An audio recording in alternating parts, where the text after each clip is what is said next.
Hi, welcome to Module 4, Observation and Assessment, Part 1.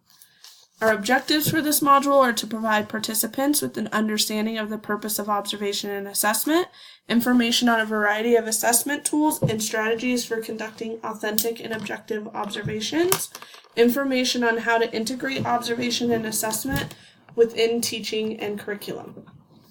So observation is actually one of the oldest and best methods for learning about young children. It dates back to Froebel, and if you guys remember him, he is the father of kindergarten. Essentially, what observation does is provides us with vital information about each child's needs, interests, and abilities, their behaviors, and learning styles. If you think about it, most of what we know about child growth and development is actually the result of some form of observation. So if you think back to all of those theories and theorists we learned about, those all came about from the result of some form of observation, because observation is necessary for really understanding young children. When we talk about observation, we are going to talk about some tools that can support with this, but really there are two general types of observations that occur in classrooms, and they are planned and spontaneous. So planned is just what it sounds like. You have sat down, you have a purpose, and you are thinking carefully about the how, when, and where you are going to observe young children. Spontaneous generally occurs as a result of something that has happened in the classroom, and spontaneous, in all honesty, is the one that you're probably going to be using more often than the planned.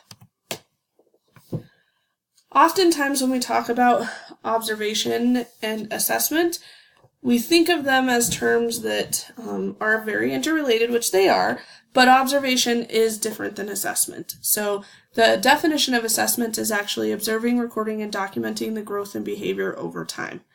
When we talk about assessment in a classroom, we really want to be making sure that we are using authentic assessment.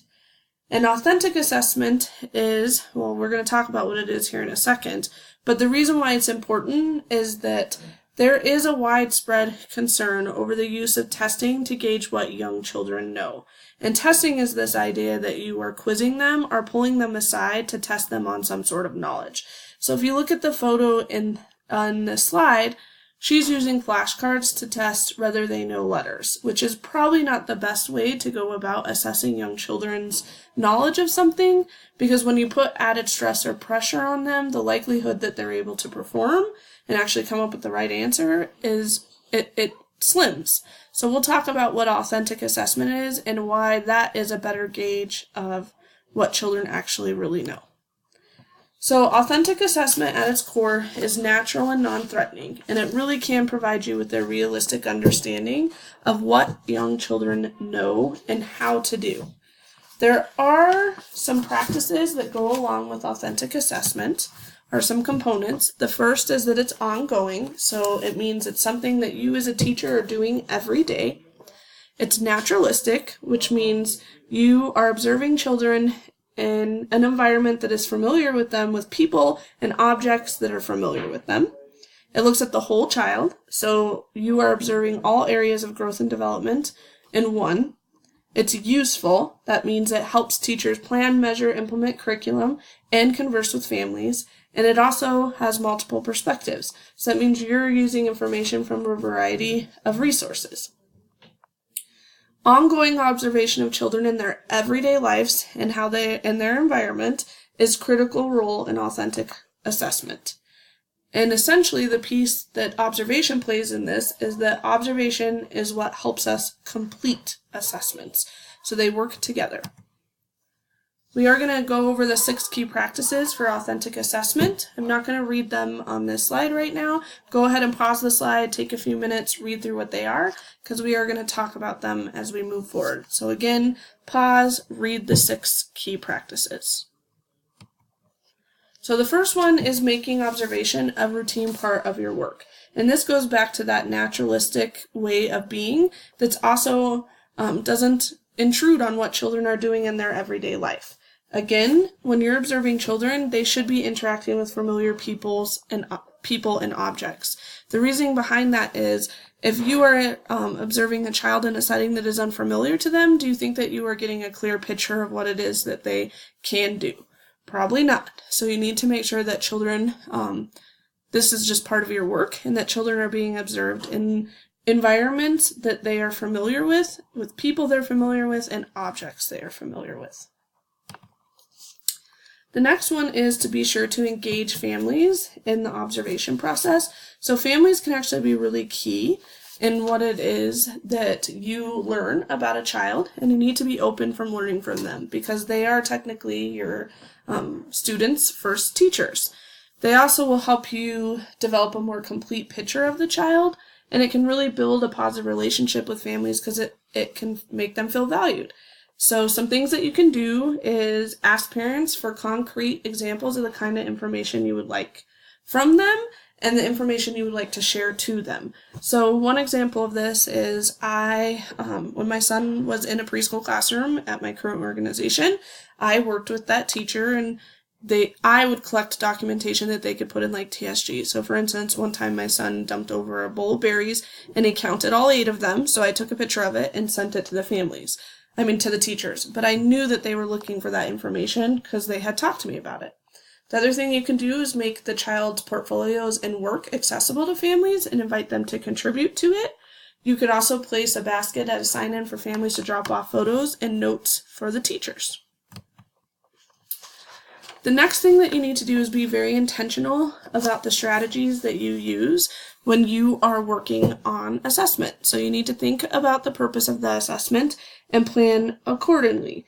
We are going to talk more about matching your assessment type to your purpose in part 2 of this module when we talk about the different types of observations. But in general, you may have one of these 3 purposes, which is to plan curriculum and teaching strategies, measure and describe children's progress, or inform families.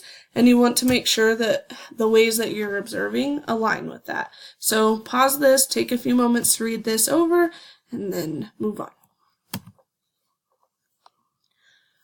This is key. This idea of objectivity versus subjectivity is key in early childhood education. You really have to know the difference between these in terms of what it is that you're looking at when you're observing a child. So being objective means that you are lacking any bias, judgment, or prejudice. Being subjective refers to how someone's judgment is shaped by personal opinions and feelings. So why is this important? Because it's really important that as the observer, we are not imparting any of our own values, beliefs, or judgments onto the situation. And this is really easy to do. For example, I'm sure people have probably heard somebody say, "Oh, Sean took that toy from Oliver, that's why he's crying." Well, do we actually know that that's why Oliver is crying? Just because we saw somebody take a toy from him and then Oliver cried doesn't mean that that's really why Oliver is crying. Unless Oliver says, "I'm crying because Sean took the toy away from me." So we oftentimes put our own spin on things when we're observing young children because it's just a natural part of being. So we have to make sure that we're being very clear and we are using only objective statements instead of subjective statements. And we will talk about this week at our Zoom meeting and do some activities around it. So again, being objective is about describing behaviors that are occurring and only behaviors that are occurring. Additionally, we really have to be mindful of our own filters that can impact what it is that we are observing. We should not include interpretations of why something happened, nor imply right or wrong or good or bad. We have to make sure that we're mindful of the fact that we observed a child at only one point in any time, and we need to avoid jumping to conclusions with what it is that we are observing. The next thing that you should do in terms of observation and assessment is document your observations. There's so many different ways to do this. I think one of the most common ways is portfolios. There's traditional portfolios that are kind of like what's in this picture, but there's also online portfolios. So if any of you guys are actually using Teaching Strategies Gold at your organizations, which I'm sure most of you are, that is technically an online portfolio because it includes half of this top part. So it includes observation notes in it, work samples, photographs, videos, and audio recordings. So I just want to make a quick shout out to Reggio Emilia. And Reggio Emilia is a curriculum approach that really values documenting in their classrooms. So one of their whole goals is making learning visible, the learning of young children. So they place a emphasis on carefully displaying and documenting the children's thoughts and progressions of thinking. And that is that making learning visible. So they use many different modalities, including photographs, transcripts of children's thoughts and explanations, and visual representations. And really what they're doing is just trying to show the children's learning process. So if you look in this classroom up on the wall, they've provided lots of documentation of what the children are doing. And again, even over here on the side of the cubby. So this is a short video that we're actually not going to watch in this screencast, but I wanted you guys to have the link to it if you would like and take the opportunity to watch. I will provide the link on our weekly Zoom meeting. So the last thing that we do with our observations is reflect and then decide what we're going to do with that. So in general, most of the time we're linking that documentation to curriculum, so that's how we're planning for young children. We might be sharing information with parents, and we also might be using it to reflect upon our own teaching practices. So I do want to briefly touch on the guidelines for observation. When studying young children, we need to make sure that we keep information confidential, that we remove items that can be distracting, such as cell phones, that we avoid talking to the children and other observers and staff. You can say something like, "Can I come watch you?" or "I can't play with you right now, I'm working." You want to make sure that you're making note of behaviors, not just your impressions or opinions, because that is the difference between being objective and subjective. So I do want to talk about the process for observation and assessment. So the first thing that we do is observe and document, then from there we will reflect, and then from there we will act.